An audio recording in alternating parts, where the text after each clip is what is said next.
Yes. What's going on, everyone? It's Sal back in the building. I want to thank you for joining me for this special episode today. I have a good friend of mine back on the show. My good friend John Bogan will be here. This will be our third episode together. I love having this man on. Good friend of mine. I've known this man since I was a small boy. Please get his book in the description. If you aren't convinced from the first two episodes, you will be by the end of this episode. Ladies and gentlemen, we got a lot of things going through our government right now. Immigration, tariffs, police actions. There are a lot of things we'll discuss today. And of course, you, as a participant watching, can participate by calling into the show. Have your question ready. Please be concise, because I want to make sure I get as much information as possible in this episode. And I want to thank him before he even comes on the air, because I want to thank him because he went to work today, got off late, got off just an hour ago, and he's still going to be on the show today. So I want to thank him for doing so. So, John, if you're listening, give me a call, John. Go ahead and give me a call, John, and let's get it popping. You said, do you want me to call? You could. Hold on, let me call. Yeah, you call me, John. He's texting me now. Call me. That way I make sure we get that good sound clarity as you come into my sound system, okay? What's going on, everybody? Everybody can hear me clearly? You said the sound is low? Is it too low? Is my sound low? I want to make sure everybody can hear me. Test, test, test. Hey, John, what's going on? Hey, LaSalle. Okay, so hold on. Somebody's saying that my sound is too low, so let me fix that real quick. I haven't had this issue. Hold on. Let me turn it up. One second. All right. Apply that. Test, test, test. Is that better, guys? Is that better? Let me know in the chat room if my sound is a lot better now. Okay, so all right, people are saying better. Okay, good. All right, so John, thank you so much again, man. As I was telling the people, you know, you went to work today, and you just got off not too long ago, and you're here to chat it up with us. Again, thank you for having, for being on the show, man. Thank you. I appreciate the opportunity to be back. All right, so John, let's get straight into it, man. I'm sure you've been following what the government is saying about our record labor participation rate. In fact, they're saying that the labor rate is so high now that companies are facing shortages to find workers. I have an article up now. This article basically was talking about how certain businesses that have aging workers, they're doing all kind of neat tricks to get workers in, whether it be using manpower organizations where they kind of find people that way and whatnot. Can you talk a little bit about what the participation rate is, and is it real? Because, John, I got to be honest with you, man. When I'm talking to people or just out and about, I still see people who complain about not being able to find work, right? We still have, cities all across the country. So talk a little bit about what exactly is the labor participation rate, and and how does it affect people, and is it real? Yeah, well, the labor participation rate really deals with people who are in the labor force. So that number right now is around 62%, a little bit above 62%. It is still pretty low compared to what it was in the early 2000s. It peaked in the late 1990s, 2000s, and it began rising during the 1970s, and it continued rising during the 1980s This was because a lot more women were coming into the workforce. So the percentage of the people in the country who are actually working is that's where the labor force number comes from. And the inflation that we had during the 70s caused women to enter the workforce in numbers never seen before. The labor participation rate has actually been falling for men over the last 40 years. That's due to the fact that the industrial base, the factories, the mills, the mines, and other industrial areas have been declining. And men dominated the industrial sector and still do. So that has been causing a labor force participation decline for men. But women historically, especially starting in the 1970s, have been much more, a larger percentage of the service sector. Mm-hmm. And they are, the service sector is expanding as the industrial sector has been declining. So the labor force participation rate for women is rising and still rising. But for men, it is declining because the industrial sector where they dominate has been declining. So the labor force participation rate has been ticking up a little bit because of the jobs that have been created. But the problem is that there's a mismatch between the jobs that are created and the people who can become candidates for those jobs.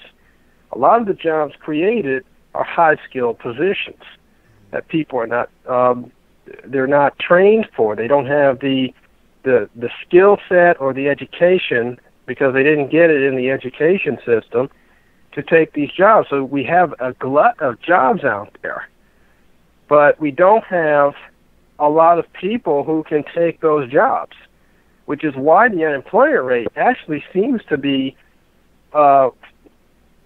it's not correlating with the job creation rate. If in fact it was, the unemployment rate should be zero, because there are, according to the Department of Labor, there are actually more jobs now than there are people who are unemployed. There are around 6.7 million job openings right now, and about 6.4 million people who are unemployed. So if all of those jobs were filled by all of the people who are unemployed, you would have about 300,000 jobs left to spare. So there's a big problem. There's a mismatch going on, and there's two reasons why the unemployment rate seems to not be falling in line with the job creation rate. One of them, like I said, is the fact that people cannot take these jobs because they don't have the training or the skills, because they didn't get the education when they were in school. A second reason is some of these jobs are low paying, and when the money loses value, then it makes low paying jobs even less valuable. And when you have more people who are collecting government benefits, unemployment, welfare, and other things, it makes it more difficult for them to justify getting a job, because they are getting money already without a job. To take a job that they may not want just so that they can have a little extra income means that the employer has to offer even more money to get them to drop their government benefits. And often people decide to just stay on their benefits because they're collecting as much or even more benefits than the job that is offering them an opportunity for employment will pay them. Interesting, John.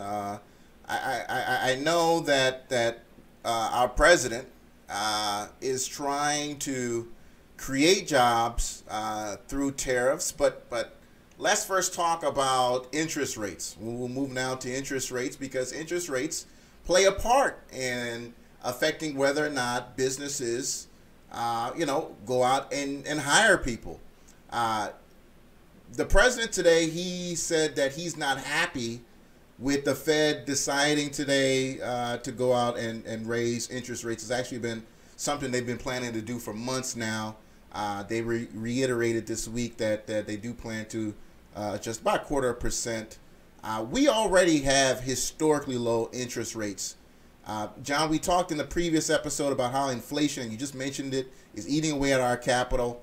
One, why do you think the president would be unhappy with interest rates rising? And why do you think, what I believe you may think, that our interest rates aren't high enough? Yeah, well, they definitely are not high enough. The historical average going back many generations is around 5%. So we are around 2% now. We have a ways to go just to get to the historical average. Around 5 to 6% for the last couple hundred years is where interest rates averaged out to. We are still low, but we are definitely higher than we were 3 years ago. The president understands a little bit about economics. He understands that higher interest rates are probably going to mess up the economic recovery that he has seen since he came into office 18 months ago. Because higher interest rates makes money more expensive, and unfortunately, businesses are more dependent on debt now than they've ever been. So, when you make getting debt more expensive, you're going to hit a lot more businesses. You're going to make it more difficult for businesses to expand, more difficult for businesses to grow, and even stay afloat. Because unfortunately, debt is being used for everything. Debt is and it's not supposed to be that way, and it historically was never this way. Debt used to be used for big projects. If you wanted, for example, to build a factory or build a railroad or build a steel mill or a coal mine, that's what debt used to be used for, big projects. Now debt is used for everything. Debt is used to meet payroll for the week. Debt is used to buy, a refrigerator for the cafeteria. Little things. It's being used for things that it was never intended because there's so little capital out there. We are a debt-dependent economy more now than ever before. So when interest rates go up, it's going to have a much bigger impact because more businesses really are over leveraged, meaning they have way too much debt relative to their cash flow or their assets, and this is going to result in another financial crisis.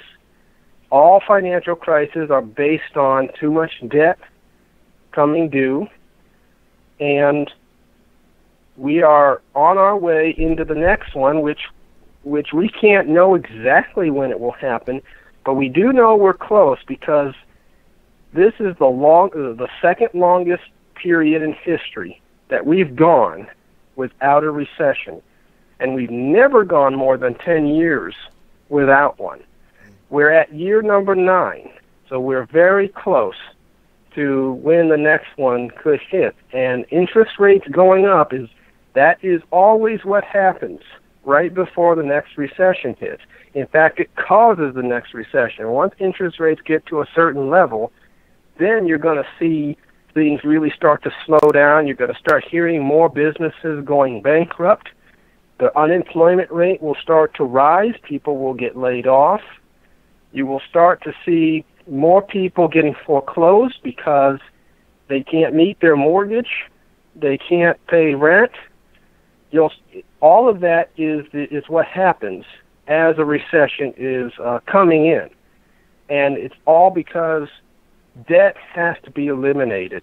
We're in more debt than is possible to pay back. And as interest rates go up, it's going to burst that debt bubble, and that is exactly what needs to happen. Now, John, can you speak to why these companies are borrowing now than ever before? I mean, this isn't something that we saw, prior to the 2000s. I mean, why are companies borrowing now to grow, or just to meet payroll? I mean, why wasn't this happening 30, 40 years ago? Why all of a sudden is it cool to, to borrow to grow? Well, unfortunately, this goes back to the 1970s. And I talk about this in my book, we did something in the 70s that changed the economy forever. By giving the government the power to print as much money as it wanted, which we did that in 1971, we terminated the gold standard, which prevented the government from being able to print as much money as it wanted. We allowed for debt, unlimited amounts of debt, to come into the economy. And what that did is it created inflation, which we still have going on today. And when inflation is increasing, that means that businesses have to borrow more money just to buy things, because the things they're buying are costing more. So when they want to purchase property, or when they want to purchase a machine, well, 5 years from now, that machine will cost more as a result of inflation. So maybe 5 years earlier, the business would be able to pay cash for it. But if inflation goes up enough, then the cash they have is not enough anymore. So they have to borrow more.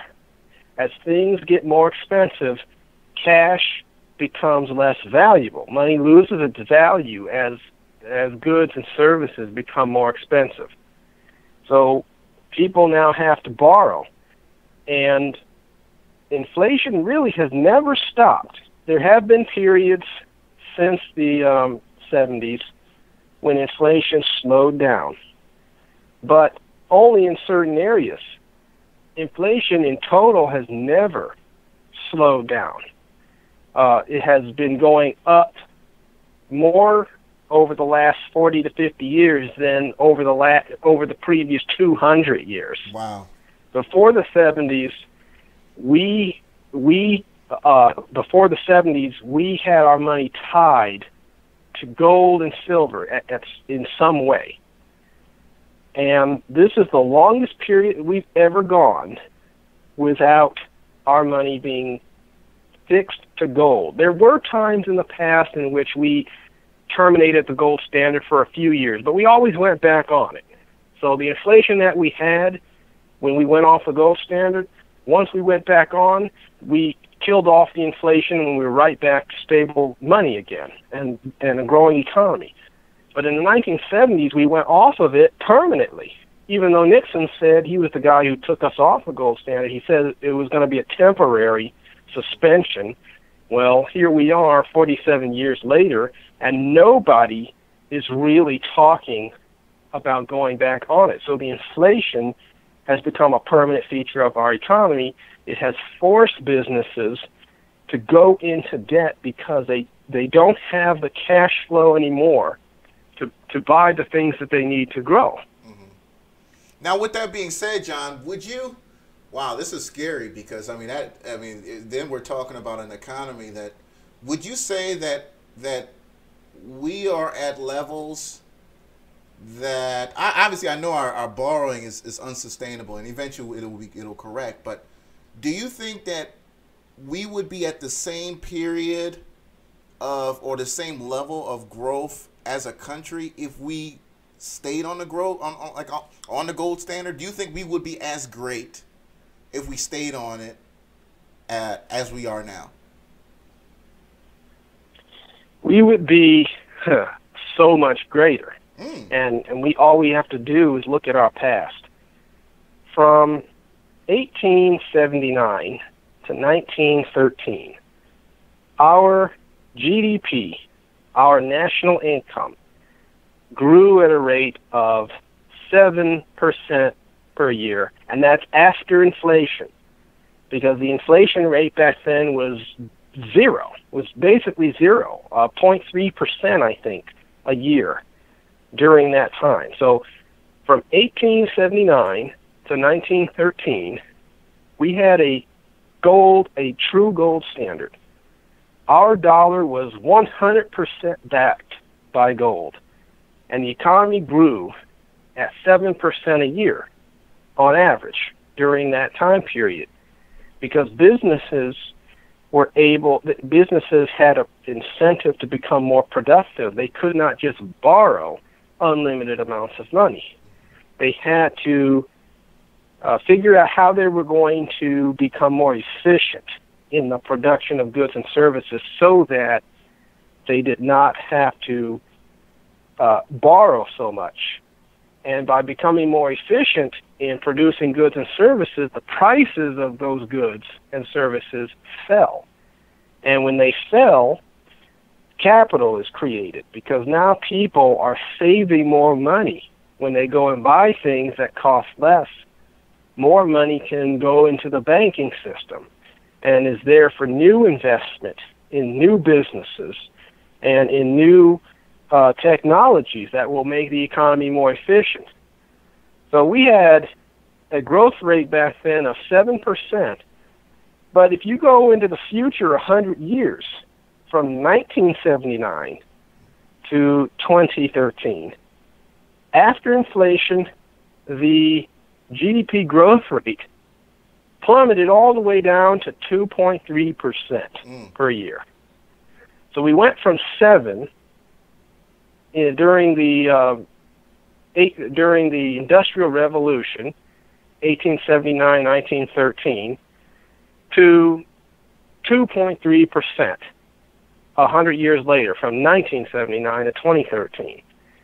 And the inflation rate during that time, instead of being 0.3%, which is what it was during the first period, now the inflation rate during the second period was 5% per year.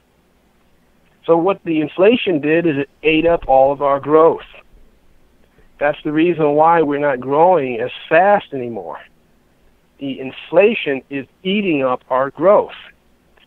And not just inflation, but higher taxes, higher regulations, all of that is inflationary.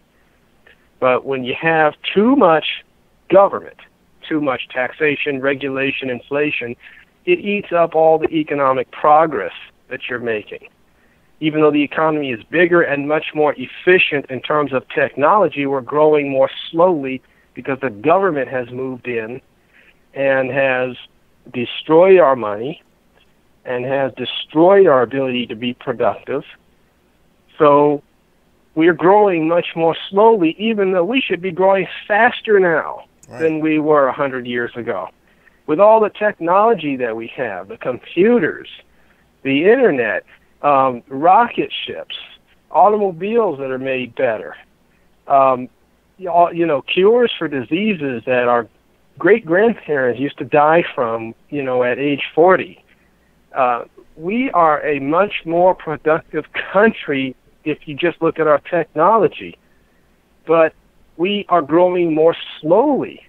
Technology helps you do everything faster and better, but because the government has moved in and because the money has lost so much value, we are growing much more slowly, and we're much more dependent on debt as a result of not having enough cash, or not having the cash have enough value to do what we used to do in the past. Yeah, absolutely. And then I see it all the time when I talk to boomers, and I'll get into that in just a second. I have a question from somebody in the chat room.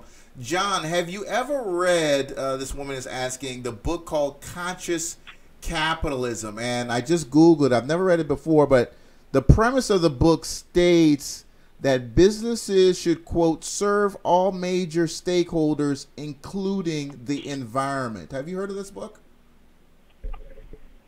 Or the no, I haven't heard of it. Okay, the idea of conscious capitalism.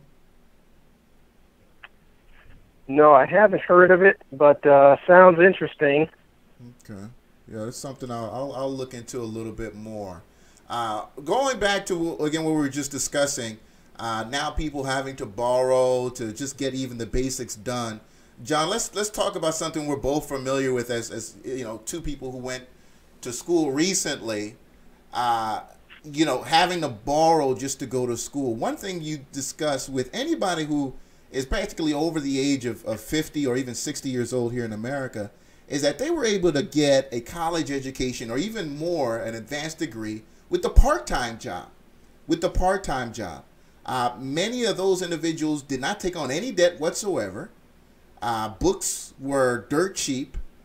And they were able to build a life for themselves that you know, far surpassed anywhere in the modern world.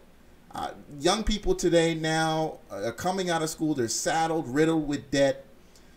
We talked about this before, but John, I wanted to ask, like, I mean, where does our generation in particular go from here when you're coming out of school with $40,000-$50,000 worth of debt? Even if you get a job, your job will probably pay off that loan over the course of maybe 10 to 25 years. You don't have any money to invest. You know, is the end of wealth for America? Is it over? Like, what? Like, how do we as a nation grow from here when we can't invest back in the nation? We literally can't afford to invest back in this country. Well, it is a catch-22 situation like you were describing. We want to invest more, but we have less money to invest. And this, we have to take this all the way to our leaders. We are not going to change the situation until we get new leadership. The people who are in our government right now, they're not going to change how they do business. That's all they know. All they know is taking money from big corporations, doing their will, regardless of whether or not it is in the best interest of the people, and most of the time it's not. They don't even talk about the subject of money. They don't talk about how the money is being debased on purpose by government because the government is spending more money than it's taking in. They don't talk about this. So, you know, they don't raise the fact that like you were talking about college, people used to just pay cash. They used to be able to work a job where they would have, during the school year, work on the weekends, and during the summer, work full-time hours, and be able to pay for college. This was before the Higher Education Act. I talk about this in Chapter 4 of my book. It was part of the Great Society programs that were designed to eliminate poverty once and for all, and of course that was a fraud. In fact, poverty has gone nowhere since the Great Society began in 1964. And one of the programs was the Higher Education Act, which came out in 1965. It created the student loan programs, and it started out really copying the law that was passed in 1944, the Servicemen Readjustment Act, which was a program that gave college loans, home loans, and other types of benefits to veterans coming back from World War II. And 20 years later, the idea comes in that we shouldn't just give our veterans the opportunity to go to college, we should give everybody the opportunity. So this program was created, and that's when the cost of college began to rise. Because now anyone can get as much money as they wanted from the government in terms of loans, go to school, and then when they finish school, they could declare bankruptcy on their loans and eliminate them. And people were doing that. It got so bad that in the mid-'70s, the government had to change the law. They had to change the Higher Education Act to say that once you graduate from college, you you would have to spend 5 years paying back your loans, and then you would be able to declare bankruptcy. You wouldn't just be able to declare bankruptcy right out after graduation. So from the 1970s to the 1990s, people could declare bankruptcy on their student loans that they got from the government after they've been paying them back for 5 years. Then in the 1990s, that 5-year period was lengthened to 7 years. And because more and more people were declaring bankruptcy. So this was an attempt to get fewer and fewer people to declare bankruptcy. And then toward the late 1990s, the government finally eliminated that waiting period, that repayment period. So that's when student loans became all but impossible almost to declare, to eliminate in bankruptcy. Mm-hmm. And then in 2005, the financial industry got their loans, the private loans from private lenders, to join federal loans as being non-dischargeable in bankruptcy unless you can prove that you have what they call undue hardship, which means basically undue hardship means you will not be able to pay off your loans because of the inability to get employment that will pay off those loans. Almost nobody can prove undue hardship. It is that's the reason why student loan debt has piled up to $1.5 trillion, because these loans are almost impossible to get off your back because the law was changed to stop people from eliminating them in bankruptcy. So that's the reason why these loans they've piled up, and it does hurt investment because now you've got to pay loans back instead of saving for retirement or investing in, something, maybe a down payment for a house, right, or starting a family. You're paying loans back at the rate of hundreds of dollars a month in many, if not most cases. So debt hurts investment. It's another reason why our whole economy has slowed down. It's because of all the debt that's piled on it. We can't invest anymore as much as we used to because we're paying back the money that we borrowed, and as interest rates rise, and a lot of people are going to default on their student loans. Oh, absolutely. Because many of them are adjustable rate, which means the rate can move up. And people will default on those loans as interest rates move up. It's just going to be a matter of not being able to make the monthly payments anymore. So we have to look at this from the point of getting these people who we have in government out of there. And we have an election coming up this year. I say this to everybody that I talk about this on. You got to stop voting for Democrats and Republicans. They are both responsible for putting our whole country in this mess, and they will not change their ways. You got to vote for somebody who actually believes in smaller government, somebody who believes in getting rid of these government programs that pour debt on us like Niagara Falls, that decide to give us welfare, that disincentivize us from getting a job, that artificially inflate the cost of living through the subsidies for so many different things that we buy, home loans, for example, subsidies for home ownership, inflate the cost of housing. We need new people in there.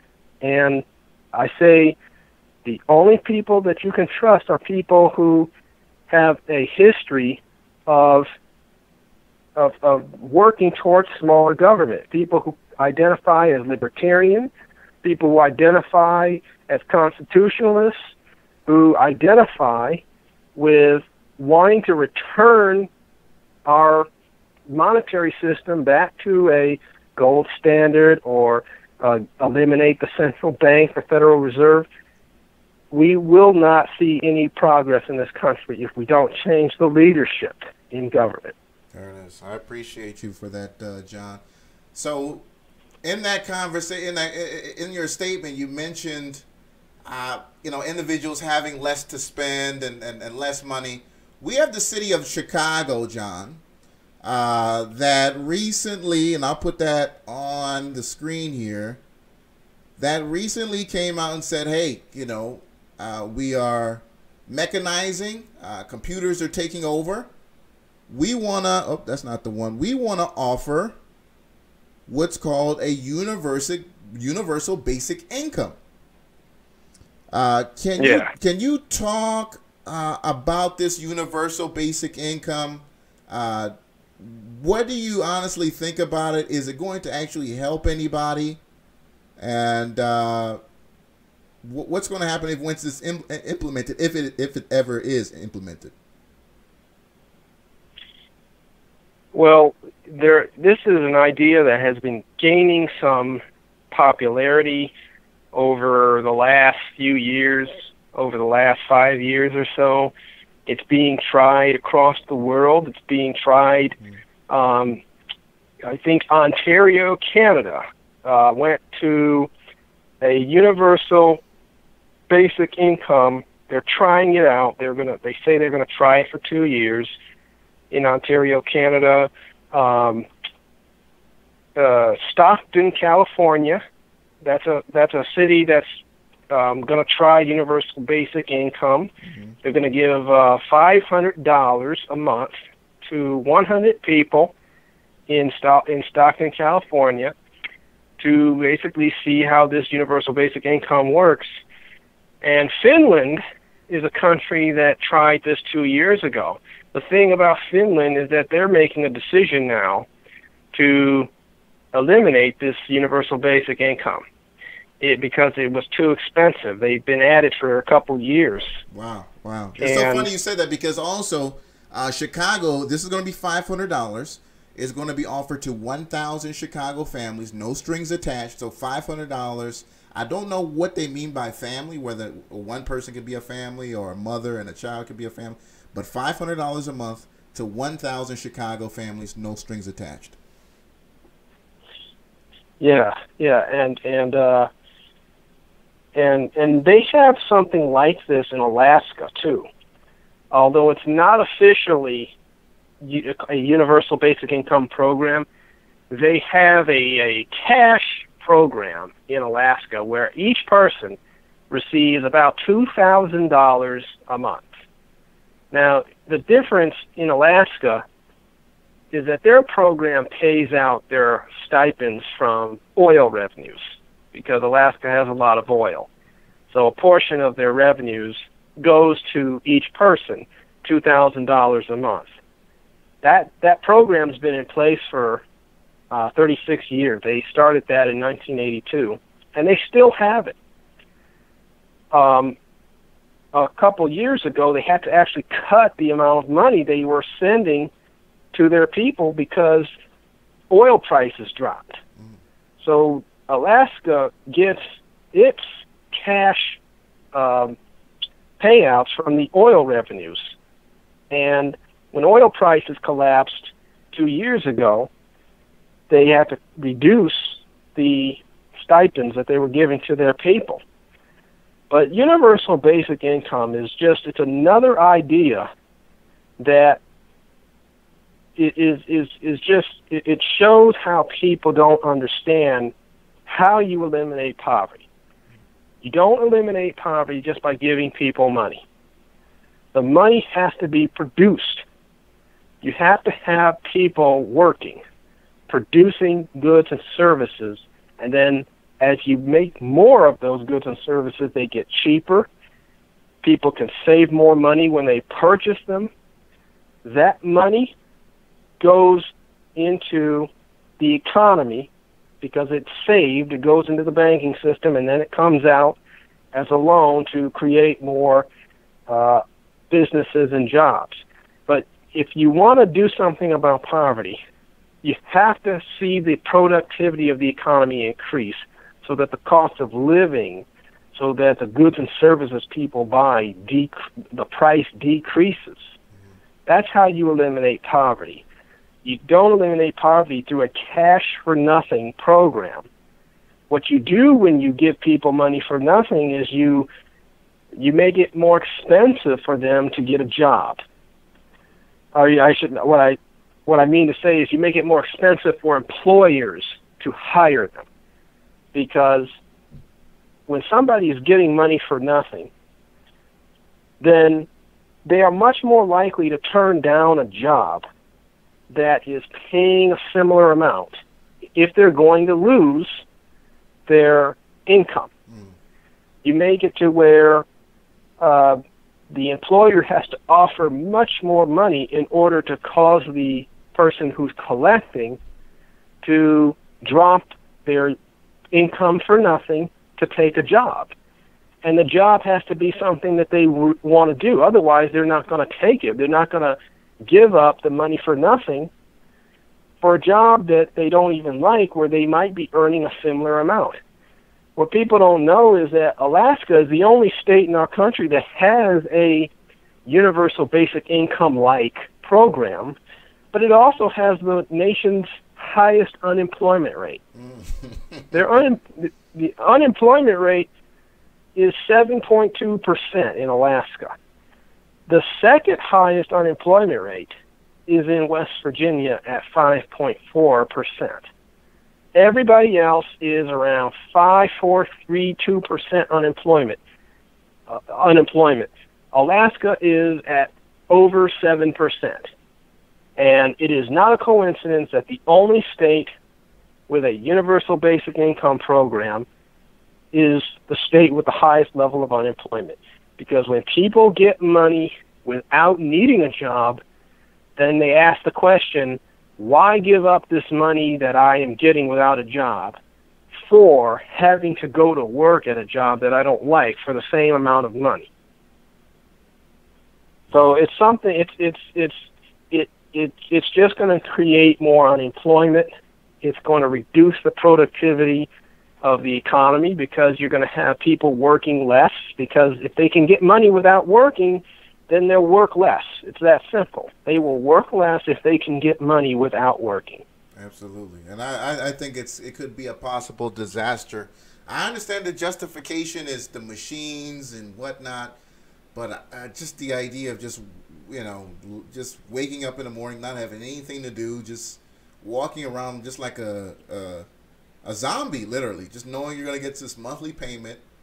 And it is what it is. And we know, right, costs are just going to be elevated to meet that check, right? I mean, so these businesses are going to do basically what's in their best interest to make sure they get every piece of that $500 that they can for individuals in Chicago. So let's move on. And I want to talk tariffs with you, John, because I know we got into it a little bit on the last show. That's immigration. We'll get back to that. But what are your feelings on tariffs as a way to bridge the budget deficit? I showed you an article today about how tariffs or deficit, the trade deficit is going to reach over $1 billion next year. I recently got an article where they show that tariffs on these car imports could raise the prices of a new car $7,000. One of the biggest steel companies in America, Alcoa, today lost almost $2 billion in market cap value due to them announcing that the cost of steel is rising and it is affecting their business. The stock is down huge on that today. Are tariffs historically been an effective way to bridge a budget deficit? Can this actually work? This is such a terrible idea. It's interesting how our president is complaining about interest rates going up too high. One of the reasons interest rates are going up is because of his own tariffs. Because what tariffs do is they just make things more expensive. So when you make things more expensive, that is inflation that the central bank is going to look at and say, oh, we need to raise interest rates because things are costing more. Well, But tariffs are one of the key reasons why things are costing more. So the president lays down tariffs and then complains that interest rates are rising. So I think he should connect the dots on that in order to see what's happening. But this is such bad policy, because all you're doing is you're making it more expensive for businesses to grow, to expand. You're making it more difficult for consumers to access the goods and services they need. Like you were pointing out, a car could go up $7,000. You've got people who are planning to buy cars who cannot afford the price to go up even $1,000. Right. And it's so funny because inside the article they also talk about used cars, how this tariffs could increase the price of used cars. So cars that, you could go to a C lot and get for $2,000, and all of a sudden they could double in value due to the fact that these tariffs could make now used cars a more popular alternative than buying a new car, which that in itself could have devastating effects on the car industry. And this is why General Motors said, look, you keep these tariffs up, we're going to have to get smaller as a company. They sounded the alarm a few weeks ago. The CEO of General Motors said, this simply will not work. We will not be able to sell cars overseas, because one of the side effects of tariffs is retaliation. When other companies from overseas or other countries decide that they're going to put tariffs on your imports, because we're putting tariffs on their imports. So they retaliate by putting tariffs on our imports. And the retaliation has already begun. Right. And you have a trade war where now it's a race to the bottom. Basically, who can block the most imports? That's what a trade war is, fighting to see who's going to do the most, who's going to block the most imports. And businesses will lose revenues by the billions because they simply won't be able to sell. I mean, you've got businesses in which 10, 20, 30% of their income is coming from selling offshore. And when the tariffs are put in place, they're going to sell less. Those tariffs could go up. I mean, we saw what happened with Harley Davidson.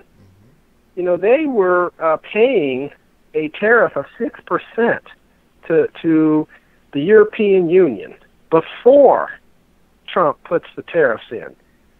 After putting the tariffs in, after putting tariffs on European goods, the European Union retaliated by raising that 6% tariff on motorcycles all the way up to 31%. So they more than quintupled the tariff on Harley Davidson. And that's when Harley Davidson decided to move some of its productive capacity outside the United States. So you're going to lose jobs. You're also going to make it harder for people to access goods that they need. And this is all to, what, fix a trade deficit? If you want to fix the trade deficit, here's what we need to do. We need to go back to stable money. What most people don't realize, and I talk about all this in the book, we did not have a single trade deficit. Our country did not have a single trade deficit during the 20th century until 1971. And of course, 1971 was the year that we decided that we were going to let our government print as much as it wanted. After we left the gold standard and gave our government the ability to print, that's when we started having trade deficits. Because by printing money, we gave our country, we gave businesses the ability to consume more imports than they produced. That's how you get a trade deficit. When you import more than you export, you have a trade deficit. When you export more than you import, you have a trade surplus. We had surpluses all throughout the 20th century. until the 70s, when we gave our economy the ability to consume more imports than it produced by cutting the gold standard away. 1975 was the last year that we had a trade surplus. And then 1976 began the string of deficits that continue to this day. We've been getting larger and larger deficits every year for the last 40-plus years because of our monetary system, because we're giving our country the ability to consume what it is not producing. This is true throughout our history. We had trade deficits during and after the Civil War. The reason was because we left the gold standard to print money to fight the war. So we had trade deficits during and after then. We had trade deficits during and after the War of 1812. Once again, we're printing money, we're consuming more imports than we're exporting, and as a result, we had trade deficits. But then once we went on the gold standard again, and we stayed on it for a long time, 70-plus years, we had nothing but trade surpluses. We were exporting more than we imported. So if you want to fix the trade deficit, the number one thing to do is we have to stop purchasing imports with debt. We have to stop consuming more imports than we produce. And at the same time, we have to reduce taxes. We have to reduce regulations so that our economy can become more productive. Taxes are anti-productive. Government regulations that interfere with a business's ability to hire and to expand are anti-productive. So when we are not able to produce and when we consume too much, we have a trade deficit. Absolutely. Thank you, John. For those of you guys who are just showing up, I'm talking to Jonathan Bogan, the author of Say No to Big Government, My Case for Maximum Freedom. The link is in the description. If you like what you're hearing, support this man and buy his book on Amazon.com. The link, again, is in the description. So, John, hitting back at this, there's other talk surrounding why we're going through this tariff war, and that has a lot to do with the fact that you've got people who honestly believe that China is the next America, right? They believe that China is using their surplus they have with us to create a super state on that side of the world that is blocking U.S. influence on the East. Obviously, I would believe that, we just talked about how we think tariffs are kind of work counter to that. But is that honestly something that we can stop? Can we stop the U.S. Influence in China being stymied by China, or is it just something that's just the tail of the tape? Well, China is they're growing the same way we used to grow. China is they have growth rates of around 6 to 7% a year. That is the kind of growth we used to have. Back during the Industrial Revolution, we grew at the rate that China is growing today. And now China is a different kind of country. They have a different kind of government. The state pretty much owns the businesses, or they own much of what the business does, because it's still very much a communist government, even though they aren't what they used to be. They've loosened up control on their economy, which is the reason why they're growing so fast now. But they still have much more control over businesses than we do here. Mm-hmm. But they're going in the right direction because they've been loosening up control on their economy. We are tightening up control. Right. That is what is bringing us down. China is growing fast because they have allowed American and European and other businesses to come into their country and hire people and create value and export and put products together. We are going in the opposite direction. we are increasing taxes.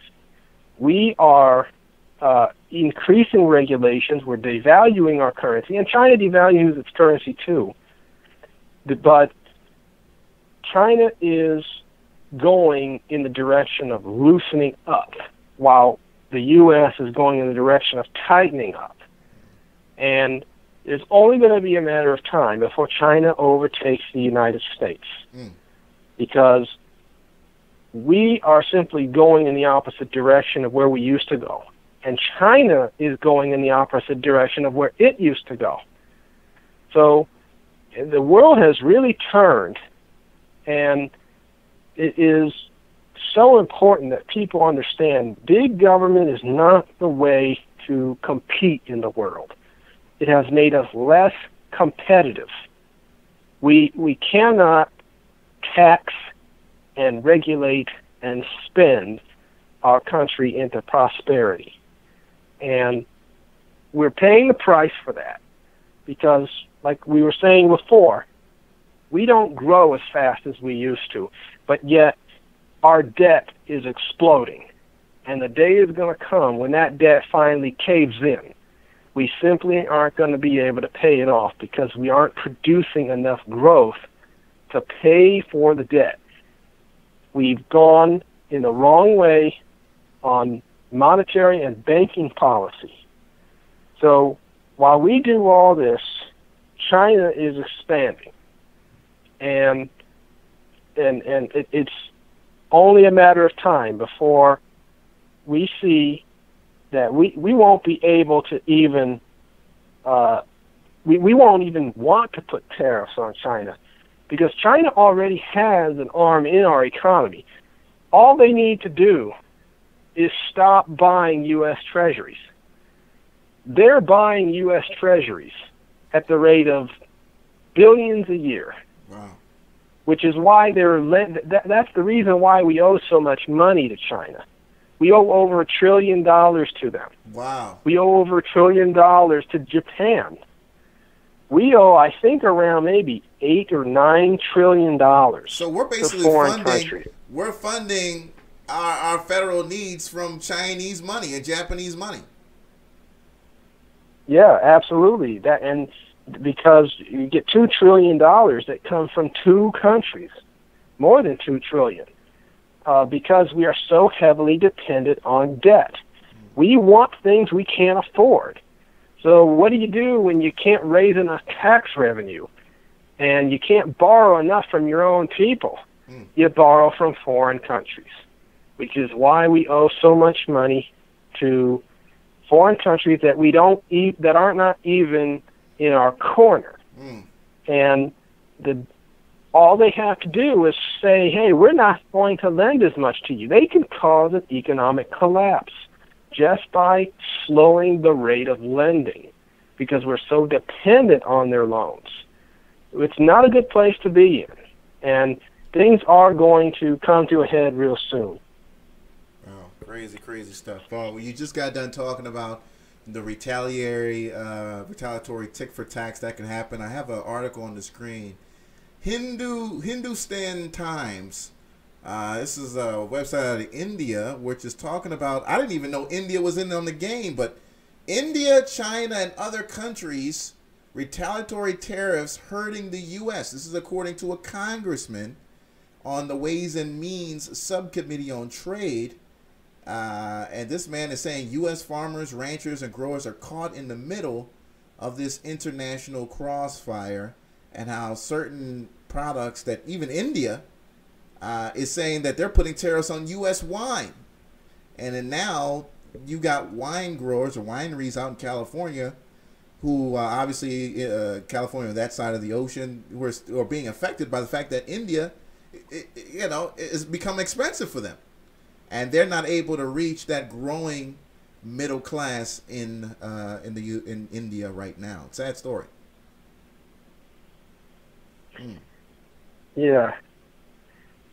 See, trade is how an economy grows. You have to have trade, and all you're doing by putting taxes on trade is you're just reducing trade. Anything you tax, you reduce. You want to tax the consumption of alcohol, you get less consumption of legal alcohol. But then you get a black market that forms. You tax anything that you want to reduce. You tax trade, you get less trade. And it's only begun. The trade war has only begun. The president is threatening to put another tariffs on another $200 billion of Chinese goods. Crazy, man, crazy. I mean, this is just going. I mean, what does this mean for the stock market, John? I mean, when and I post this on Twitter and people think I'm crazy. I'm like, people don't understand. This thing could fall apart because we've been running on a system where we've had companies who've had unprecedented access to foreign trade. And now, without those levers, without the kind of revenue that they can generate or have been generating, I mean, what does it mean to the stock market? What does it mean to millions of individuals in their 401ks when these companies start, posting returns during earnings showing incredible, showing revenue cut in half, right? Showing revenue cut by 70% possibly. Even a 10% cut, somebody was telling me in a company like Caterpillar that exports heavy machinery to China and very much developing nations, a 10% drop could result in maybe 30% of the stock, coming off the price. Yeah, it can ripple throughout the economy because you're hurting yourself two ways. You're making it more difficult for people in America to purchase from you, and you're incentivizing retaliation, which is going to hurt your ability to export. So businesses are going to lose revenue on both sides. They're going to lose revenue from American customers because the cost of a car, for example, could go up thousands of dollars. And then they're going to lose revenue on the foreign side because the foreign country retaliates. They put a tariff on you. You can't export now because your stuff has been made more expensive by the tariff for foreign customers. So no one wins a trade war. I compare a trade war to a nuclear war, where both sides can fight, both sides can hit each other, and both sides will lose. Because this is not a battle about This is not about winning. The idea that we could win a trade war, which is what President Trump has said, is ridiculous. You cannot win a trade war any more so than you can win a nuclear war. It is all about who can do the most damage. And when both sides are at it, then it's a race to the bottom. Who can block the most goods? Who can punish the other side? We're all dependent on trade. The whole world is dependent on commerce. And when both sides decide that they're not going to trade, everybody gets hurt. There is no winning a trade war. And this is what made the Great Depression. One of the things that made the Great Depression so bad was the trade war that was launched by Herbert Hoover when he signed into law something called the Smoot-Hawley Tariff, which put tariffs on thousands of goods. He was told by hundreds of economists and by dozens of foreign countries not to sign that into law, because if you do, it's going to cause a depression. But he listened to the farm lobby, because the farmers were the ones who did not want the competition from foreign products. So they get Hoover to sign the tariffs, and then what happens is our imports plunge by 70%, and then the foreign countries retaliate, and they cause our exports to plunge 70%. We ended up, at that time, our country was about 5% exports. The GDP of our country in 1929, about 5.7% of it was export revenue. for our exports to decline 70%, that took a whole 4% off of our GDP. So, and to give you an idea of how bad 4% of GDP is, that was about how much we lost during the last recession. During the last recession that we had 9 years ago, we lost a little more than 4% off of our GDP. That is how much we lost during the Great Depression, just from the fact that we couldn't export as much. So a trade war can be so disastrous, and we're more dependent on trade now than we were back then. Absolutely. Back then, our economy was 5% exports. Today, it's 12% exports. It's more than double what it was back then.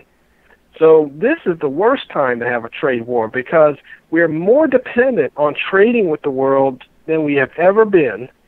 And if we were to lose 70% of our exports like we did last time in the Great Depression, oh Lord, I mean that would bring on a recession that's double how bad it was 10 years ago. Man, I mean, you be talking food lines. I mean, we've already have, and there have been articles showing particular groups in America who haven't even recovered from '08. So to think that we can be going into a recession again, and we're talking about groups who don't have anything as it is, now all of a sudden having to deal with another recession. We know how recessions hurt people at the bottom the most. I mean, it hurts people at the bottom the most because they don't have anything to begin with. So devastating thing there that could happen. Let's move into now immigration, John. Immigration still a hot topic. It looks like it's kind of gotten off the news, being that Trump just met with Putin and that kind of nonsense. But immigration, in a recent poll, was seen as the most important problem in America. Can you believe that? And this is the poll that's been taken out for over 20 years. This is the highest in 17 years. Americans see immigration as the most important problem for America. John, go ahead and kind of clarify your position on immigration. I mean, I kind of feel like we've gotten to this point as a great country, or at least we were, because of immigration. But speak to how you feel about it now. Yeah, well, definitely we are, and we always have been, and I hope we always continue to be a nation of immigrants. This was the centerpiece of Donald Trump's campaign. That's the reason why it became, as you said in the poll, it has risen up to being such an important issue now because of his campaign and how he made it a centerpiece of his agenda. But unfortunately, it's been in the other direction. Instead of wanting to bring in more immigrants, he wants to clamp down on not just illegal immigration, but also legal immigration. This idea about a wall is ridiculous. It's first of all, he's thinking the way that people used to think back when we had walled cities. It may have worked back then. You cannot think that way in the 21st century. People get around walls. We've seen in the news how they have all these tunnels. These are very well-constructed tunnels that go underneath the border. And, I mean, they've got electricity. They've got phone lines through those tunnels. You know, people get through into the United States. People get drugs into the U.S. using catapults, launching them over the fence, over the border. Having a wall, as far as like a concrete barrier, which is what he's talking about, that would cost billions of dollars, it's a waste of money.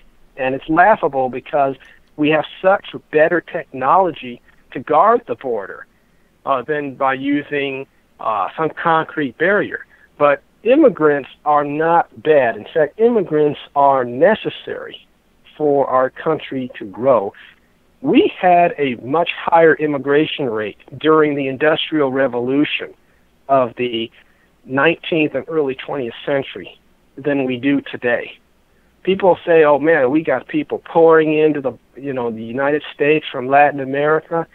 It's nowhere near as many people as a percentage of our population as it was 100 years ago. 100 years ago, we were bringing in the equivalent of 1 to 2% of our total population every year. Today, we're bringing in maybe 0.3% of our population in terms of the number of immigrants per year. So our immigration rate has actually declined. And, immigration is the reason why we have a lot of companies like Google, like AT&T, eBay. A lot of companies were started by immigrants.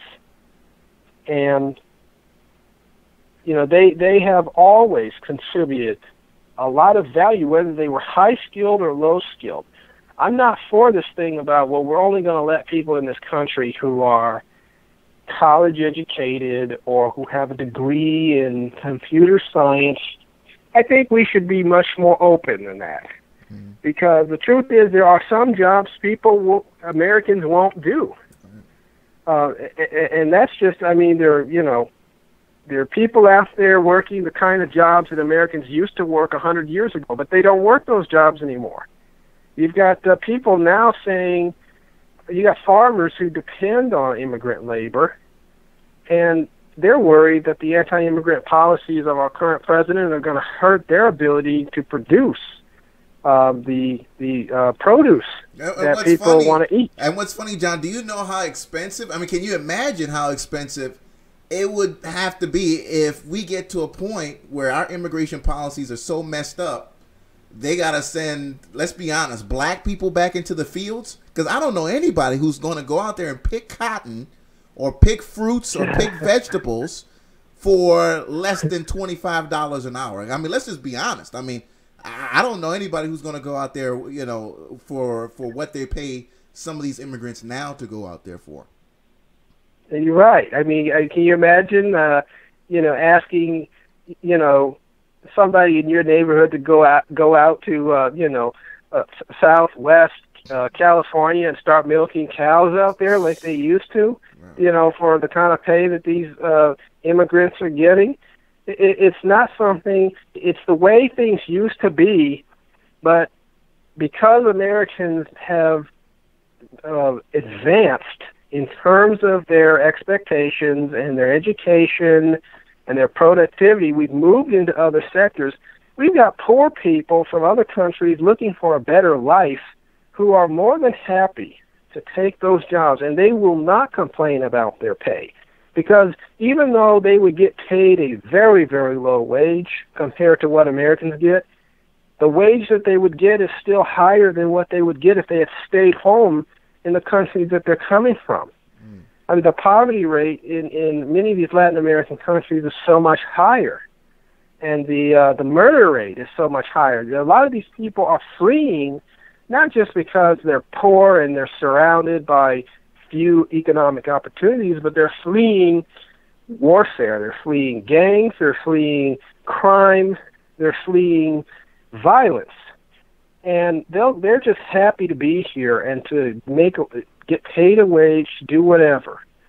And so there's value in immigrants who are not educated, with a bachelor's level of education in, nuclear physics or something very,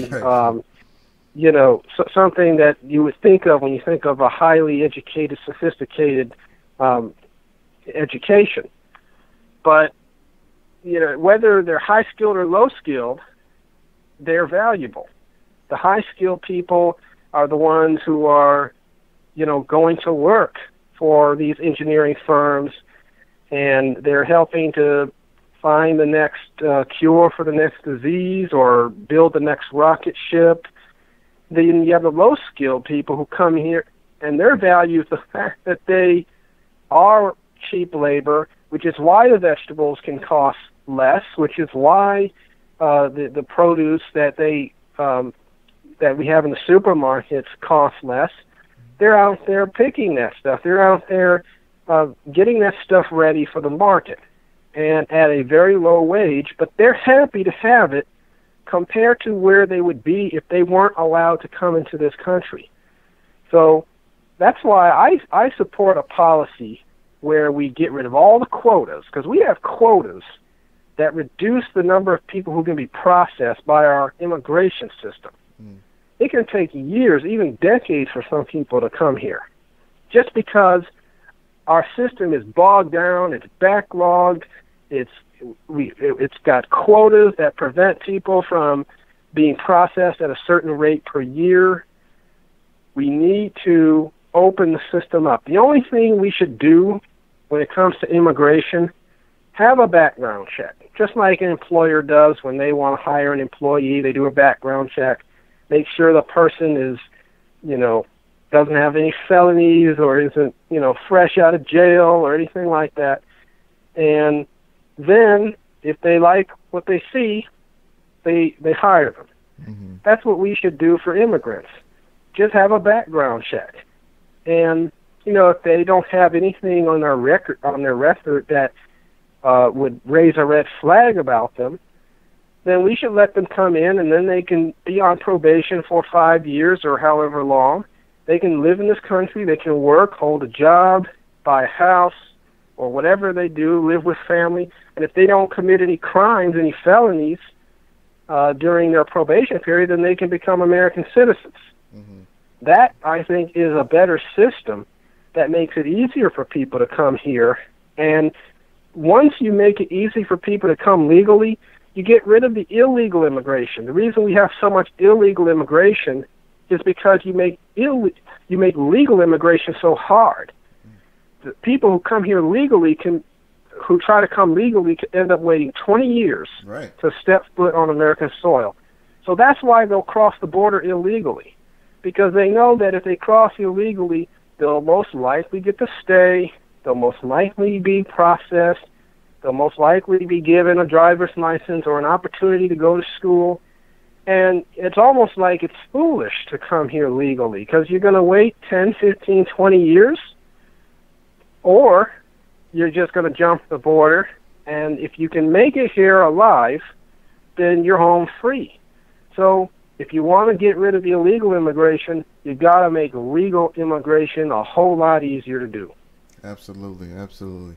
And John, I have some people in the comments that are saying, well, immigrants take American jobs or take jobs away from American people, which I've always thought that was funny, because it's Americans who are hiring the illegals. So how are they taking your job when it's an American who's giving them the job? Speak a little bit to that. I mean, what's this thing about immigrants taking American jobs? Is it really that much of a large scale? Are they taking good jobs? Are they taking construction jobs? Are there loopholes that again, American citizens are using to hire illegals over American citizens? Well, that's a very good point that you brought up. Americans are actually giving these jobs, certain types of jobs, to these immigrants. But the thing is to say that immigrants are taking American jobs, it's making an assumption that there's a fixed number of jobs in America. As long as we are creating jobs, there will always be enough jobs, and even more than enough jobs, for the people who not only come here, but who are also native-born Americans. Immigrants come in all kinds. There are high-skilled, there are low-skilled, there are medium-skilled. A high-skilled immigrant, somebody who, let's say, has a master's degree in mathematics, they are not going to be out there picking corn. They're going to be working for Intel or Microsoft or Google. They're going to be working for a company where they can apply their skills. On the other hand, somebody who, let's say they're from El Salvador and they're fleeing gang violence and they don't even have a, seventh grade education, and don't really speak all that much English, but they know a little bit, but not enough to be functionally literate. They're not going to get that, high-paying $80,000 a year job working in the STEM, science, technology, engineering, math sector. They're going to be the person milking cows for the farmer out there in New Mexico. And so the immigrants are high-skilled and low-skilled and medium-skilled. They will take whatever they qualify for. If Americans cannot get those jobs, and they can, but if Americans want these jobs, then I don't see any American really going for those, agricultural jobs. But the higher-paying jobs, we have to get educated. We need the skills. We're not going to get hired for those jobs if we don't have the education. Unfortunately for us, many people who come from other countries actually have better educations than us. You have a lot of Indians who come here, and they are learning in high school what many Americans are having to wait until they go to college to learn. So they come here with an education where they can take a higher paying technology job that many of us cannot take because we didn't get that kind of education that they got. Right. So immigrants are just like Americans, immigrants are they're taking jobs that they are seen as qualified for. And therefore, it's not that they're taking jobs away from Americans, it's that they are simply fulfilling a need that businesses have. Businesses would hire Americans just like they would hire immigrants. All they need is someone who can do the job, whether you're from here or from outside the country. If you can do the job, the business will hire you. So that's why we need to really change our education system. We need to really privatize the education system to make education better for Americans. At the same time, reduce taxes, reduce regulations, make it easier for businesses to create more jobs, and then you'll have a situation where there are so many jobs that we won't even be able to fill all of them. As I was saying before, we actually have more jobs right now than there are people unemployed. So we do need immigrants because there are more people, there are more jobs than there are people unemployed. If all the unemployed people took one of these open jobs, we would still have hundreds of thousands of jobs left over.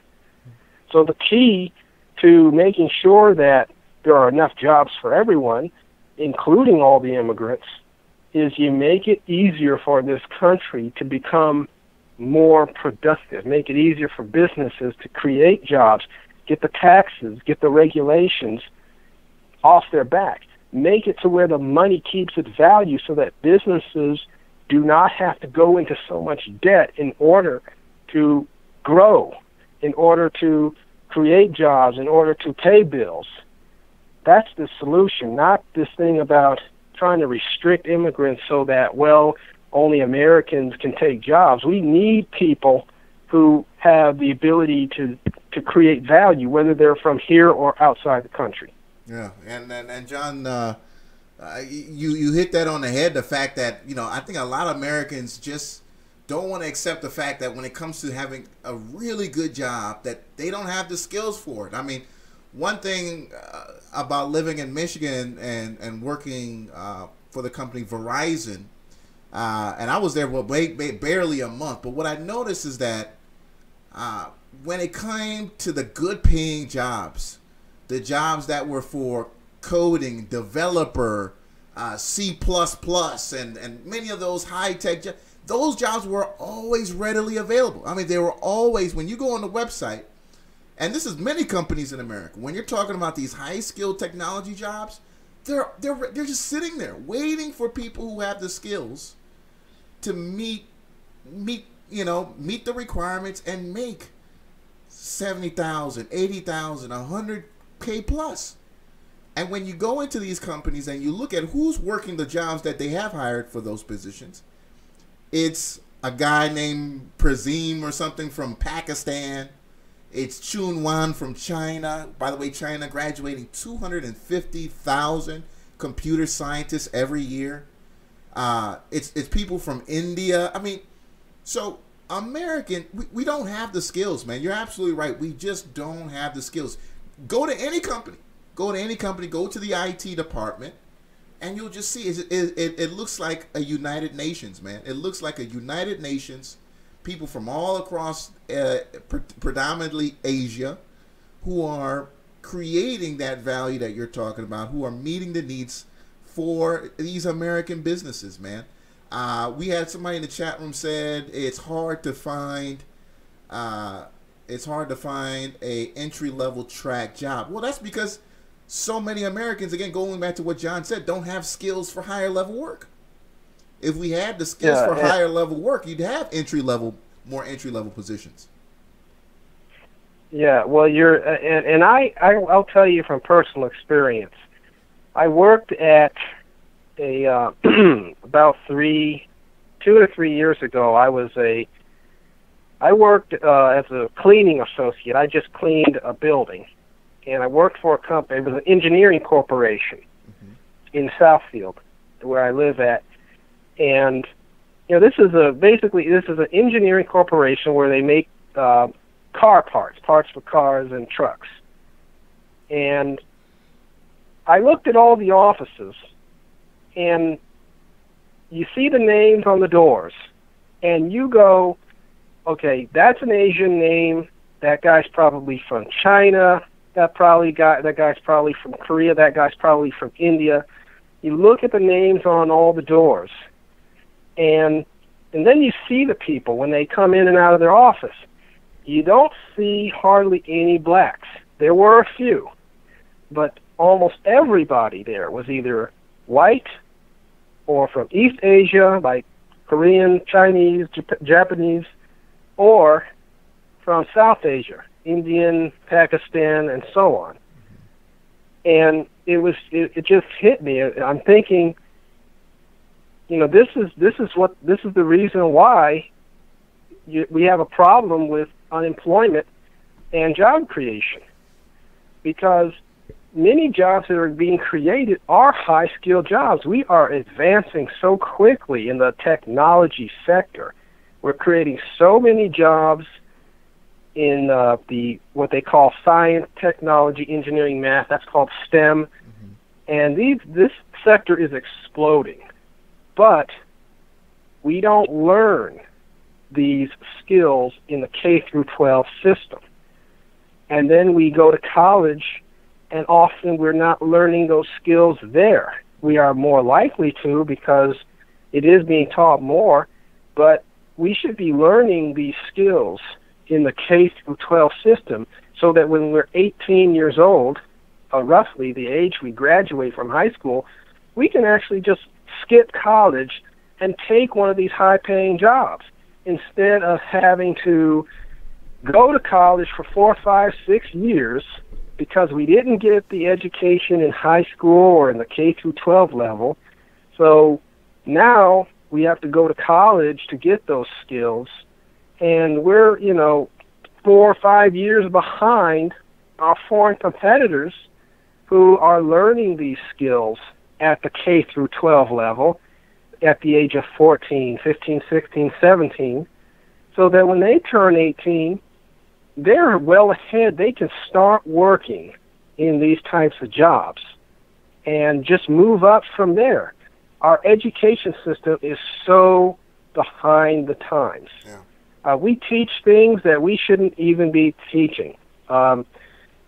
We still, our system resembles the 19th century education system more so than the 21st century system. And when foreigners come into our country to go to high school, most of them say that our education is so much easier than it is in their home country. Right.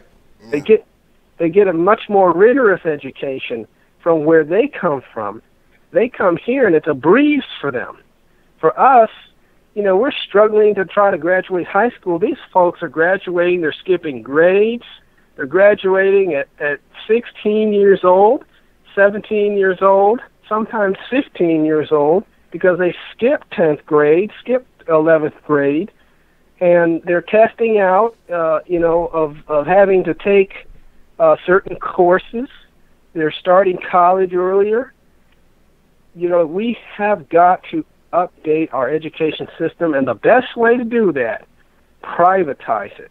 Allow for these companies that are needing workers to purchase these schools, convert them into basically schools where all they do is they train these Americans how to do the jobs that they can then hire them in. We used to do that in this country. Yeah. General Motors bought a school called the Flint Institute of Technology during the 1920s. They purchased that school and turned it into General Motors Institute. The reason they did that was because in the 1920s, the auto industry was growing so fast, General Motors was creating so many jobs they couldn't find enough workers.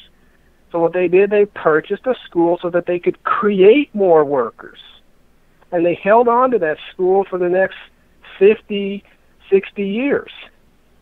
And this is what you need. This is how we create skilled Americans who can take available jobs. The companies that hire need to be the companies that train. They need to be the companies that actually get people ready for the jobs they are going to create next year, next month. Unfortunately, that's not our system. We still have a government-run system where we're still teaching, we're still reading Romeo and Juliet in high school. Right. Yeah, how is that going to prepare us for these jobs? It's absolutely ridiculous, John. It's absolutely ridiculous because you're right. And that's why, in today's America, you have Indians or Pakistanis or East Asians who come here, and in 5 years, they're better off than Americans who've been here for generations. These people will come here, they show up, to do the job again that we don't have skills for. They show up, they get, $156,000 a year to do that job. They don't have any credit, so it's $750 credit, and then they walk into a beautiful home in a beautiful neighborhood, and you as an American citizen, you're working for them. You see them, in your office park, and they're making more money than you. They driving better than you, and it's a failure of government. And I'm glad we're talking about that today. But you're absolutely right, because I remember in 2010 when I visited Kenya, and all throughout these countries, man, even in Asia and Africa, they're just full of these little private schools. And these little private schools are all, selling services to train you on how to do something. And they get chops by how many people that they can show on their little wall of fame that they've trained, who have been able to go to America and basically get rich. Because you got to understand, there's 6 figures to these people. It's like, oh my God. So that's like a badge of honor. Look how many people we've been able to get to work at Dell, to work at Microsoft, to get at. So they have literally recruiters, John, who will fly from Silicon Valley, New York, Dallas, into these rickety-rackety, schools in the middle of this third world developing nation to give them 6-figure jobs. And again, I think there's a plan for that in the Trump administration when we talk about privatizing. But again, the leftist media and the liberals, they're just fighting it because we understand how education, especially when it comes to the liberals, they're just in it for the business. We're just, it's a hustle. Education is a hustle in America, and it's sad to where it's gotten. Yeah, well, you're saying that basically when you went over to you said Africa? Yeah, this was in Kenya. And you saw basically little schools that were competing against each other, and they wanted to show how good each school was compared to the other schools by how many of their students were going to make it in America. So that's competition. And that's the kind of thing that's the reason why we need to privatize all the schools in America. I want each school to compete against every other school. I want schools to be able to boast about how many of their people are making it in the world, about how many of their people are getting jobs with high incomes. I want schools to be able to boast, and we don't have that. We just don't have competition in America because all the schools are run by some city or some town. We have state boards. We have the Department of Education, the Federal Department of Education, basically setting standards, providing money. We are not allocating the money well at all. We have seen spending more than triple over the last 40 years, and test scores have stayed flat or even declined in some cases because so much of the money is not going toward making schools better. What it's going towards is building another office, hiring another secretary to do paperwork, building a gymnasium, the football team. Yeah, and test scores are not going anywhere, but the money that's pouring into education has been more than tripled over the past 40 years. So that's called government wasting money. Now, if these schools were privatized, they would not waste that kind of money because they would have to show the students and the parents of students that their money is being well spent. Otherwise, they'll pull out and they'll either go attend another school or send their child to another school. So if you have schools competing against each other, then you're going to produce much more in the way of a curriculum that actually benefits the student, because then the school can boast. Like you said, they had a wall of fame on inside one of these schools that you saw in Kenya, because it's all about competing. It's all about showing you're the best and showing that your school is the school your child should go to, because look at all of those who did come. Look at where they are now. Look at what they're doing. We don't have competition in education. That's why education is so bad in public education. We do with private schools, but only 10% of students in America go to private schools. It's less than 10%. I think it should be 100%. I think that all of these public schools should be privatized and competing against each other. I think corporations like Microsoft and Google and Amazon should be able to purchase these schools and train these people for the jobs that they are creating, so that they can actually hire these people, and then you'll see the unemployment rate go down to zero, and you'll have more productivity in the economy because you'll have more people working, more people making the things we need. It's so sad that we have so much wasted human capital. We've got millions of people sitting on the sidelines because they cannot get one of these high-paying jobs because they don't have the skills. They don't want to go to college because it's so expensive to go to college, and maybe some of these people are just at an age where that's not something that they want to do, diving into debt when they're trying to retire.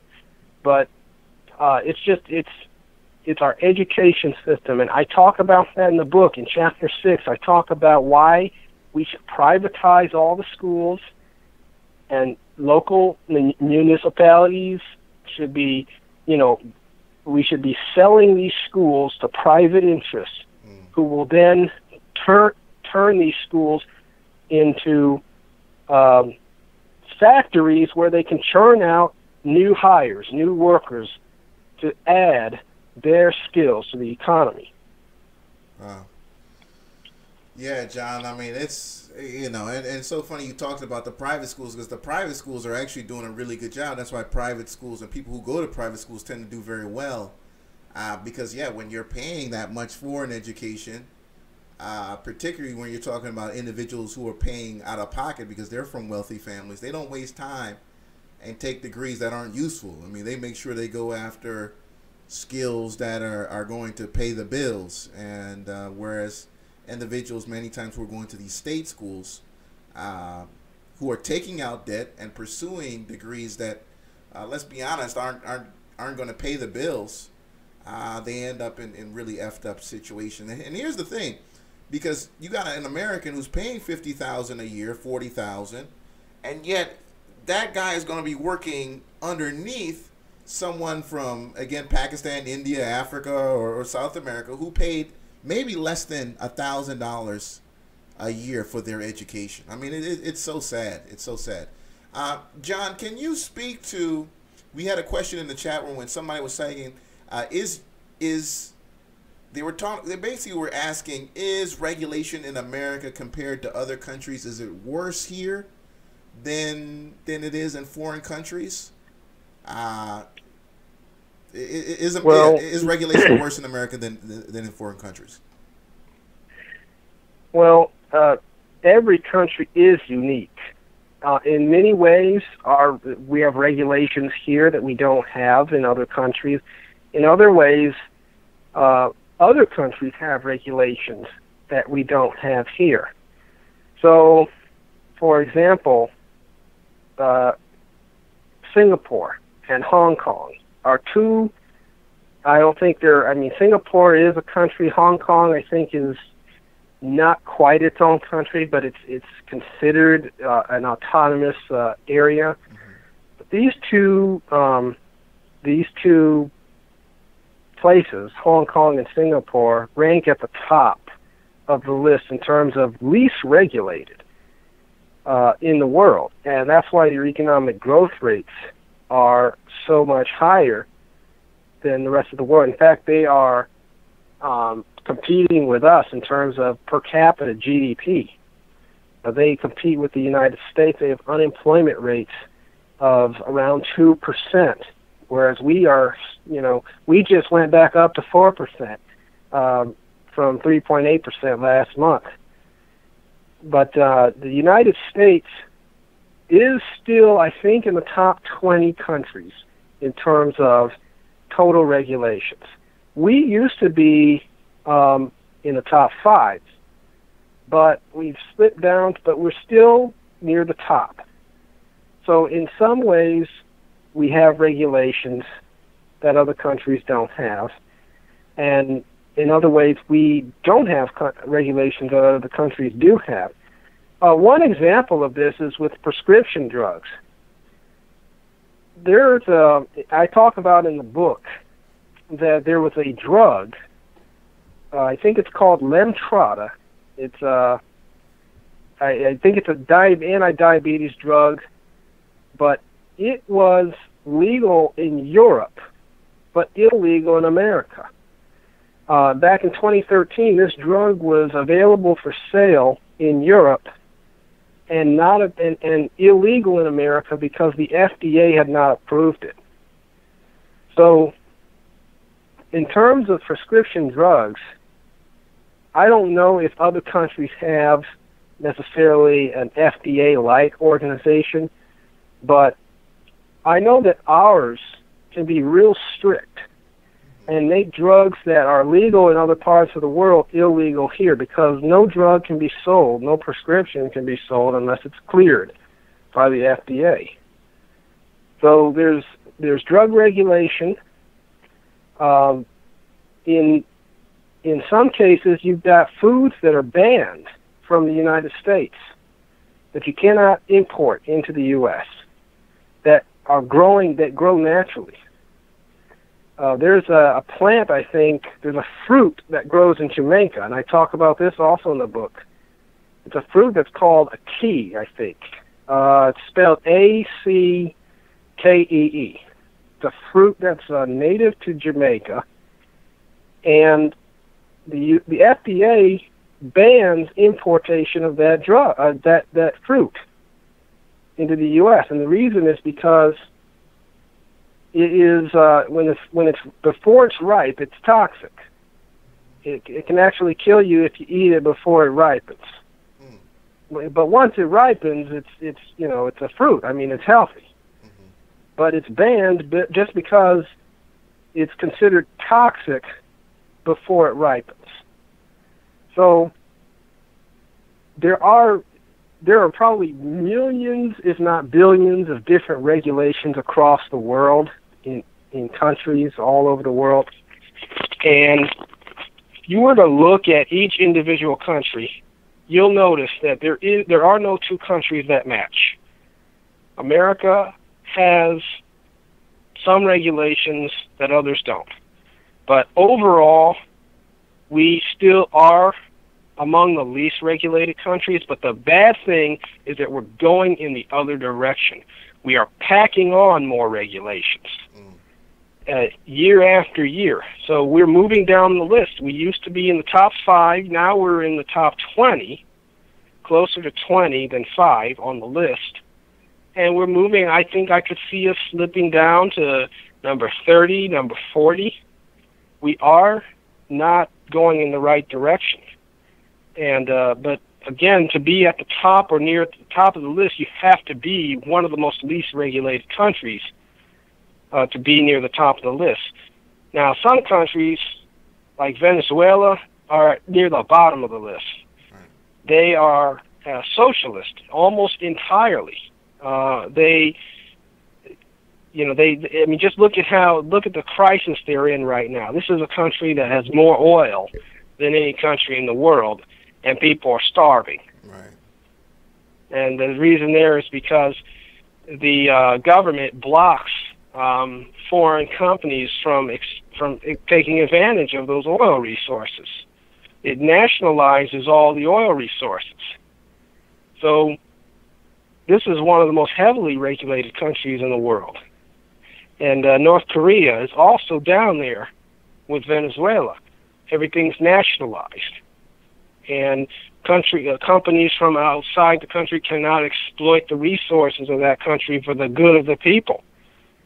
So America is among the least regulated if you compare it to the rest of the world, but we are slipping down that list and becoming more regulated every year. Wow. Oh man, John, we got a lot of things to do to work through our issues here in America. I saw someone in the chat room was asking whether or not London has the least regulated of all. London banking system is the least regulated of all industrial economies. I don't think they are. Last time I checked, right? London. Well, let me tell you this. I don't know of a single country in the world that has banks that are not operating on fractional reserves. I talk about this in the book. Fractional reserve banking is one of the worst things in the economy. It's basically where banks are allowed to lend out most of the money that they're supposed to keep so that they can make a profit on their loans, but at the same time promise to pay all of the reserves to their depositors whenever they want it. There isn't a country in the world in which banks don't operate that way. Even in the United Kingdom, all the banks in the world are all regulated the same way in the sense that they all operate on a fractional reserve type of lending system. And, I talk about that in Chapter 2, why fractional reserve banking is so bad and how it just pyramids debt and makes banks insolvent. But every single system in the world operates that way. Now, John, someone mentioned when a recession hits, where does all the money go? And that's an interesting question. Yeah, when the recession does hit, when a stock market crashes, right? I mean, when a company, loses $20 billion in market value, where does that what happened to that money? Does it just disappear, or does it go into the hands of somebody else? Where does that money go? Well, this is a good question. What I've learned over the last few years in my research, most of the money that people think exists actually does not exist. And let me say that again. Most of the money that people think exists does not actually exist, because so much money is actually created fraudulently by banks through the fractional reserve system. So some of the money, let's say the stock market is dropping, people are selling their stocks. So what companies are doing is they are paying, they're basically paying their stockholders money to get their stock back. So money is going into the hands of investors. When there's a crash in the stock market, investors are getting paid. But when a bank fails, and oftentimes when other corporations fail, what ends up happening is a lot of the money that was fake, that was basically only zeros in a computer or only book entries on a bank statement, that money just disappears because it didn't exist to begin with. We were talking about this in a previous episode, where banks actually create money through the fractional reserve system by digging into their depositors' accounts and taking money out. But then they write in the balance that was there before they took the money out to make the depositor believe that all their money is still in their account after they just took 90% of it out. So that's a fraud. That's a fraud that's being perpetrated. And all banks in the world do this. So if you have $1,000 in your account, the bank takes $900 out, lends it to someone, but they write the $1,000 back into your account, and you think you still have $1,000 in there. Now, if you go to the bank and 10,000 other people also go to the bank to try to withdraw all that money, that's when you're going to notice most of the money that was actually written down that was said to be in your account was never there because the bank took it out and loaned it to someone. So that is how a bank fails. That's how a run on a bank causes the banks to raise interest rates aggressively, borrow aggressively, and if they can't do that and get enough money, the bank collapses, and people lose all the money they had in their accounts. In a recession, money can just disappear into thin air because it basically was created from thin air. It never existed as real cash. It's the biggest fraud in the world.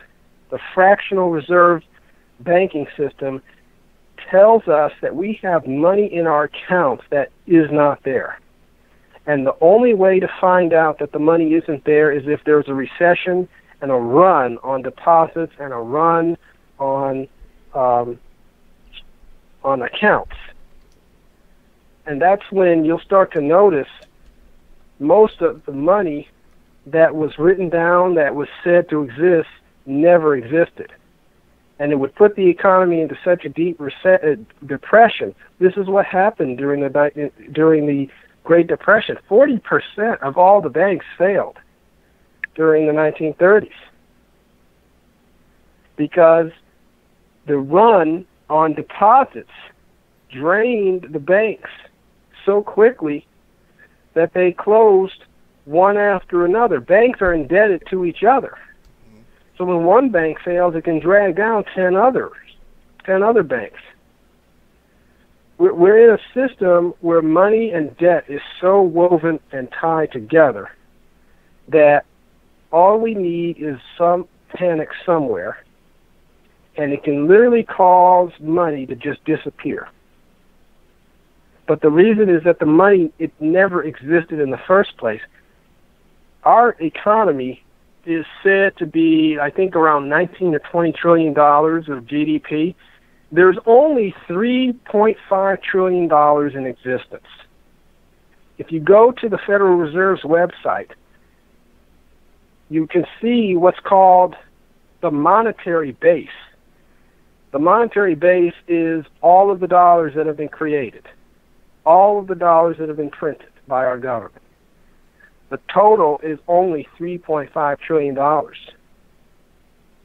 So there isn't enough money to support most of our economy. It's all debt. And we just don't have enough cash out there to support all of the businesses and jobs that we have. And when the next recession hits, that's when we're going to find out how much of a fraud we're living in. John, I mean, people are so unprepared, man. I mean, you know, we talked about this in a previous episode, how the fact that Bitcoin and many of these cryptocurrencies are in existence specifically for what you just discussed. I mean, people just, they understand that fractional reserve lending system and how, you know, your bank is basically making it up. And you can see what you're talking about when you go to a bank and you want to take out more than $25,000. They actually sit you down and they talk to you like, hey, is there any other way, you know, we can give you this money? Can we wire it to you? I mean, they don't want to give you large amounts of cash. If you go to a bank, they're like, whoa, you know, why do you need this much money? I mean, they'll ask you all kind of funny questions. I was like, hold up, I thought this was my money. Real crazy stuff, man. Yeah, because they don't have it. Right. They don't have the money, you know, and they should, like you said. I put it in there, and when I get a statement from you, it says it's all in my savings account. How are you going to tell me that I can't get all the money out of my savings account? It's my money. I only put it there for you guys to protect. I didn't put it there to give you guys to do whatever you wanted with it. I just wanted a safe place to put my money. I didn't want to have a safe in my house. That's the reason why I put it into the account. So they don't have the money because they loaned it to somebody. They weren't supposed to do that without your consent. Banks are not supposed to touch your money unless you consent to it. And because of this fractional reserve stuff, banks are allowed to steal. That is the definition of stealing. When somebody takes something from you without your permission, that's called stealing. So banks steal our money. Then they tell us the money is still in our account. That's fraud. They're lying to us. It's legal. And not only legal, it's worldwide. So this is, once again, this is the reason why our system is so screwed up. We don't use real money. We're just using debt. Because when the bank takes money out of your account, they're borrowing it out, but they're promising that you will be able to retrieve all of it whenever you want. How can they promise you that you're going to be able to get all your money back after they loaned 90 to 100% of it to somebody else? It's an impossibility. They can't promise to pay you when your money is in your money could be on the other side of the world. But they're going to promise that you can get all of it at any time. If you were to take them up on that offer, like you said, they're going to find ways to get you to not get your money out. Right. They want to convince you to not take all that money out, or they'll tell you flat out, look, we just don't have it. So it's corrupt. It's truly corrupt. And I thought there's an alternative to this. It's called full reserve banking. Full reserve banking just means that the bank has to consult with you before they do anything with your money. Or they have to maintain 100% reserves. All the money that they tell you on your statement has to physically be in your account. They're not allowed to borrow from you without your permission. So if you were to have that type of system, you would have an economy that would not be susceptible to the types of booms and busts that we have. You would not have these type of catastrophic recessions and these big periods of inflation that pop up. You would have a stable economy that grows and grows and grows without the volatility of the boom, bust, recession, depression, expansion type economy. And John, I know we had that at one time in this country. That's why, if you go back to that, early 1800s and whatnot, you talk about how that they were literally banks on every corner. I mean, there were so many banks out here, because we had a system kind of like that where all your money had to kind of be there. And if you wanted to take it out, obviously you had to either go get gold for it, or they took that note and they knew it was backed by gold. And it's just really crazy to see where we've gotten as a country now, where we're just basically making up money as we go along. Really sad. Ladies and gentlemen, again, I've been talking to John Bogan, author of the great book, Say No to Big Government, My Case for Maximum Freedom. John, do you want to say any last words to the people? Please get his book, by the way, and it's in the description. If you loved what you heard today, support him. Get his book on Amazon, only $20. Take advantage of it. John, go ahead. Yeah, well, I really appreciate this opportunity to be on your show again. I look forward to many more episodes where we can talk about the issues that are in the news that concern all of us. I do want to say that if you want to make, as a voter, for your whole audience, if you're a voter, first of all, if you're not a voter, become a voter, because you can't change anything if you don't vote. And if you are a voter, and you want to make positive change where we can get smaller government, lower and taxes, lower regulations, do not vote for Democrats or Republicans. Let me say that again, Democrats or Republicans. None of them are committed to smaller government. None of them are committed to having a balanced budget. None of them are committed to having a monetary system that preserves the value of our money. None of them are committed to reforming banking so that banks are not allowed to create money out of nothing and get into debt they can't repay.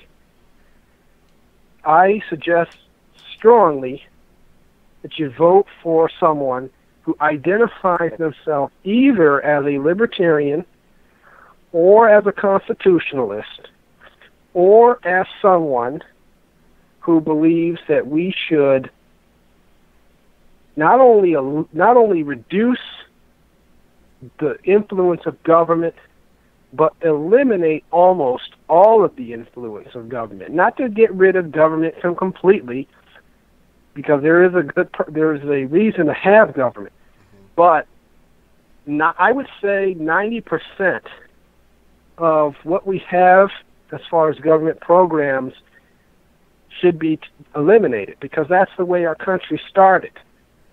Our country started with only 3 federal departments. Today we have 15. Our country had a budget. Our federal budget used to be $4 million in the beginning. Now it's $4 trillion. So we need to go in the opposite direction. And if you want to have a country in which the economy can actually grow like it used to, where our middle class can actually grow like it used to, where poverty can start dropping again, because it hasn't dropped at all in the last 50 years because of these ridiculous policies.